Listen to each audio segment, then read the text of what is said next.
ସର୍ବୋତ୍କୃଷ୍ଟ ସର୍ବଶ୍ରେଷ୍ଠ ସିଏ, ନିର୍ଭୁଲ ପୁରୁଷ ସିଏ। ତେଣୁ ସିଏ ଯେତେବେଳେ ଆସନ୍ତି ସେତେବେଳେ ଦେଖନ୍ତି କ'ଣ ନା ଏଇ ଜୀବଜଗତ ଏଇ ଯେ ବିଶ୍ୱବ୍ରହ୍ମାଣ୍ଡର ସମସ୍ୟାଟା କ'ଣ ହେଇଛି। ଅନେକ ଯେତେବେଳେ ଆସନ୍ତି ସମସ୍ୟାର ସମାଧାନ କରିବା ପାଇଁକା ସାଇଣ୍ଟିଷ୍ଟ ଆସେ ବିଜ୍ଞାନର ସମସ୍ୟାର ସମାଧାନ କରେ, ଦାର୍ଶନିକ ଆସେ ଦର୍ଶନ ଶାସ୍ତ୍ରର କଥା କହିଯାଏ। କେହି କେହି ମହାତ୍ମା ଗାନ୍ଧୀଙ୍କ ଭଳି ଲୋକ ଆସିଥିଲେ ଯେଉଁମାନେ କି ଦେଶ ସ୍ୱାଧୀନତା କରିକି ଦେଇ ଯାଇଥିଲେ।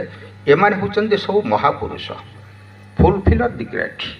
କୌଣସି ନିର୍ଦ୍ଦିଷ୍ଟ ସ୍ଥାନ କାଳ ପାତ୍ର ଏସବୁ ଉଦ୍ଦେଶ୍ୟକୁ ନେଇକି ସେ ଆସିଥାନ୍ତି। କିନ୍ତୁ ଯିଏ ପୁରୁଷୋତ୍ତମ ସେ ହେଉଛନ୍ତି ଫୁଲଫିଲର ଦି ବେଷ୍ଟ। ସେ ଆସନ୍ତି ଏଇ ମଣିଷର ସାର୍ବିକ କଲ୍ୟାଣ କିଭଳି ଭାବରେ ସାଧିତ ହେବ। ତେଣୁ ତାଙ୍କର ଆଗମନରେ ଗୋଟାଏ ଯୁଗାନ୍ତକାରୀ ପରିବର୍ତ୍ତନର ବାର୍ତ୍ତା ନେଇକରି ପୁରୁଷୋତ୍ତମ ଆସନ୍ତି। ଯେତେବେଳେ ମର୍ଯ୍ୟାଦା ପୁରୁଷୋତ୍ତମ ଶ୍ରୀରାମଚନ୍ଦ୍ର ଆସିଥିଲେ ସେତେବେଳେ ଏଇ ବେଦ ବେଦାନ୍ତ କେବଳ ପୁରାଣ ଶାସ୍ତ୍ର ଉଚ୍ଚାରଣ ଭିତରେ ଥିଲା। ତାକୁ ଜୀବନ୍ତ କରିକି ତୋଳିବା ପାଇଁକା ସେଇ